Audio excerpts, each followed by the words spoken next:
Today, we're going to explore the difference between a loft and an attic.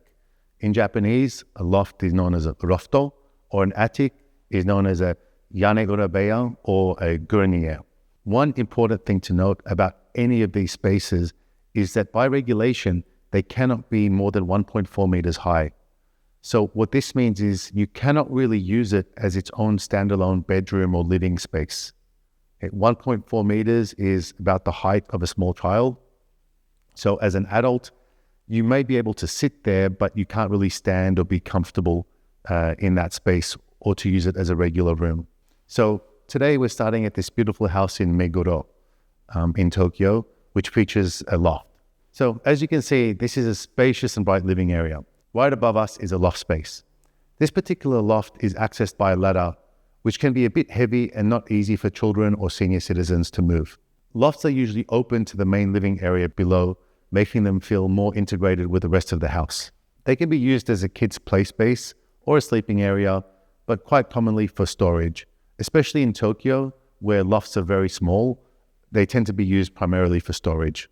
Now, let's take a look at another property that has a loft with a dedicated staircase. The loft that's accessed by a fixed staircase is a lot easier for kids to use and more convenient overall if you want to use it as a play space where kids go back and forth every day. It can be either a Lego room or just a toy room and so on. If the loft is located in one of the bedrooms, it can also be used as a sleeping area. But one issue with using them in sleeping areas is that they get very, very hot. Because they're quite small, it's not feasible to have an air conditioner dedicated for the loft space. Now, let's take a look at a house with an attic, or the yanegurabeya. Attics are fully enclosed spaces under the roof and are primarily used for storage. In order to access them, there's a small door that you need to open in the ceiling and a fold-out ladder. So they provide complete separation, but not really accessible day-to-day as a play area or anything like that. So to summarize, lofts are accessed by ladders and are great for storage, but can be challenging to use as a living space. Lofts with dedicated staircases are more flexible and usable, while attics provide an enclosed storage space. Both lofts and attics are nice additions to have, particularly for storage, but rarely do they make or break a deal.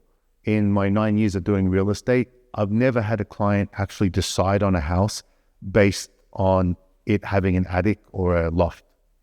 Usually it's just a nice extra storage feature to have in addition once they've already decided which house they really love.